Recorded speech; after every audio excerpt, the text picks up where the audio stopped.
अब आपको एक बार फिर से सीधे लेकर चलते हैं गुजरात, जहां विकसित भारत विकसित गुजरात कार्यक्रम में प्रधानमंत्री नरेंद्र मोदी वीडियो कॉन्फ्रेंसिंग के द्वारा जुड़े हैं और संबोधित कर रहे हैं। मारू नाम से गीताबेन छगनभाई चौहान, मारू गाम से नाना खीजड़िया, टंकारा तालुको, जिल्लो मोरबी। नहीं, घरमा केटला लोको छो, શું કરો છો, મકાન કેવું બન્યું, કેટલા સમય લાગ્યો, બીજી તમને સરકારની કઈ લાભ મળ્યા હશે, જરા સમજાવો ને મને। સાહેબ, મારે બધોય પણ લાભ મળ્યો છે। મને સરકાર તરફથી મફત પ્લોટ મળ્યો છે।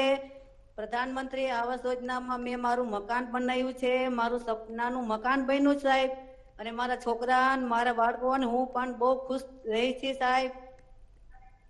અને મારી દીકરી પણ ડેન્ટલનું ભણે છે, બીજી એક દીકરી છે કોલેજ કરે છે, અને એક દીકરી છે એ આપણે અજંતામાં જાય છે, અને મારો દીકરો છે શિક્ષક તરીકે પ્રાઇવેટ નોકરી કરે છે સાહેબ।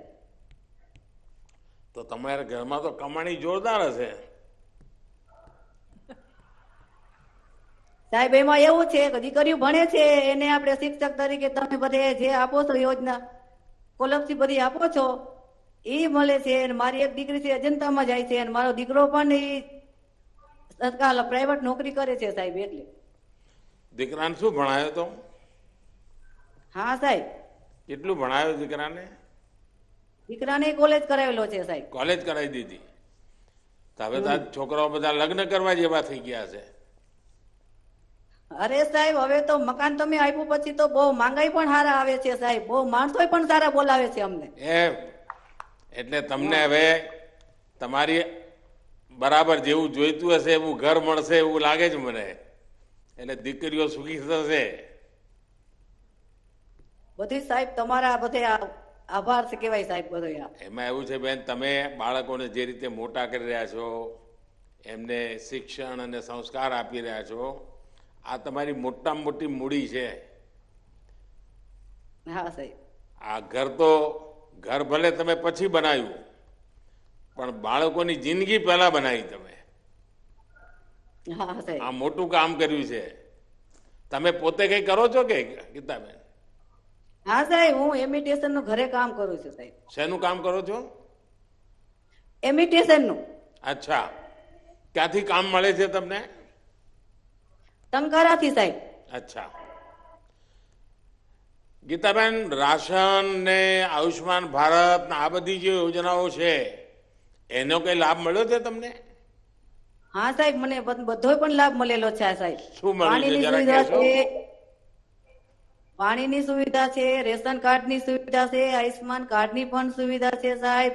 અને મને બધો પણ સરકાર તરફથી બધો લાભ આપેલો છે સાહેબ। અને અનાજ જેટલું નક્કી કર્યું છે સરકારે એ તમને સમયસર મળે છે? હા સાહેબ, બધું બધું મળે છે સાહેબ। મફતમાં મળે છે?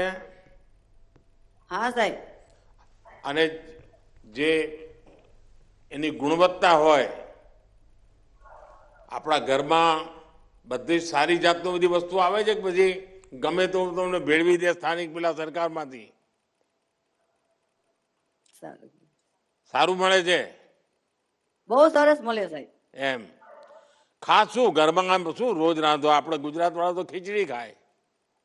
હા સાહેબ, અમે ખીચડી દાળ ભાત ને શાક રોટલી ની જ ખાઈ છે સાહેબ અત્યારે। હે, સાહેબ, બાળકોને ભણાવીને શું કરાવવા માંગો છો? સાહેબ આ બેન છે મારે જામનગર ડેન્ટલ કોલેજમાં છે, એને ડોક્ટર બનાવવા માંગુ છું સાહેબ। વાહ, અને મારો દીકરો છે એને પણ મને એમ થાય કે સરકારી નોકરી એક સારી આવી જાય। મારી એક દીકરી મોટી અજંતામાં જાય છે, એ બહુ એને કોલેજ કરેલી છે સાહેબ। મને એમ લાગે છે કે મારા દીકરાનું સપનું બધાયનું બની જાય, મારી દીકરીનું, એવી દુઆ માંગુ છું સાહેબ। આ ઘર તમારું આમ બહુ લાગે છે ભવ્ય। હા સાહેબ, એ મારું ઘર છે, મારું સપનાનું ઘર બન્યું છે સાહેબ। વાહ, ચાલો તમારી જોડે વાત કરીને ખૂબ આનંદ થયો। અને સરકારની યોજનાઓનો લાભ સાચી જગ્યાએ પહોંચે ને પરિવાર એ યોજનાઓનો લાભનો વ્યવસ્થિત ઉપયોગ કરે તો કેટલો બધો વિકાસ થાય છે એ ગીતાબેન, એમની દીકરી ડેન્ટલ કોલેજમાં ભણતી થઈ ગઈ, દીકરો ભણીને શિક્ષક થઈ ગયો, દીકરી અજંતામાં કામ કરે છે, એટલે આટલી બધું તમે આમ સંતોષ થાય, કોઈને પણ જોઈને આનંદ થાય। ચલો, ગીતાબેને છોકરાઓને એટલા સંસ્કાર આપ્યા, મોટા કર્યા, અને હવે ઘર સરસ મળી ગયું એટલે છોકરાઓને પણ સારા ઘર મળી જશે. ચાલો, મારા તરફથી તમને ખૂબ ખૂબ શુભકામનાઓ. ધન્યવાદ. હા સાહેબ, તમારો પણ બહુ આભાર. તમને ભગવાન બહુ સુખી રાખે સાહેબ, અને બહુ જ તમને આનંદ મળે સાહેબ. અમારા બધા એવા આશીર્વાદ છે સાહેબ. બસ માતાઓ બહેનોના આશીર્વાદ તો મોટી તાકાત છે મારી. હા સાહેબ. ચાલો, આગળ કોણ છે હવે? મોરબી પછી વાપીના લાભાર્થી હેમાબેન જગદીશભાઈ પટેલ માનનીય પ્રધાનમંત્રી શ્રીની સમક્ષ સંવાદ દ્વારા પોતાની લાગણી વ્યક્ત કરશે. હેમાબેન, નમસ્તે. જય શ્રી રામ સાહેબ. જય શ્રી રામ, જય શ્રી રામ. હેમાબેન, કેમ છો? સારા છે. તો તમારા ઘર પાસેથી જ બોલો છો? હા સાહેબ, મારા ઘર પાસેથી બોલું છું. આજુબાજુના અડોશીઓ પડોશીઓ ને બેસાડા લાગે છે. બેસેલા છે. જરા તમારા હેમાબેન, તમારા પરિવાર વિશે જરા મને કહો, શું છે? આ મારી છોકરી છે, આ મારો છોકરો છે, બેઠા એ મારા મમ્મી છે. શું શું પ્રવૃત્તિ કરો છો? કોણ શું કરે છે? ઘરમાં કેટલો લાભ મળ્યો છે સરકારનો? કઈ કઈ યોજનાઓનો લાભ મળ્યો છે? જરા સમજાવો ને મને. હા સાહેબ, આ મારી છોકરી માઇક્રો એમએસસી છે ને છોકરો બીએસસી કેમિસ્ટ છે.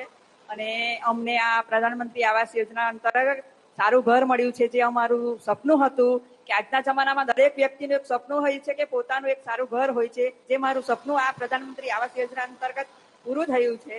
ને આ ઘર જે બની ગયું છે, એના ઘરની આગળ મારા નામની તકતી લાગેલી જોઈને મને ખૂબ આનંદ થાય છે. અને આજે મારા છોકરાઓ બી ખુશ છે અને અમને સમાજમાં બી માન મોભો મળે છે સાહેબ. તો પહેલા ક્યાં રહેતા હતા હેમાબેન?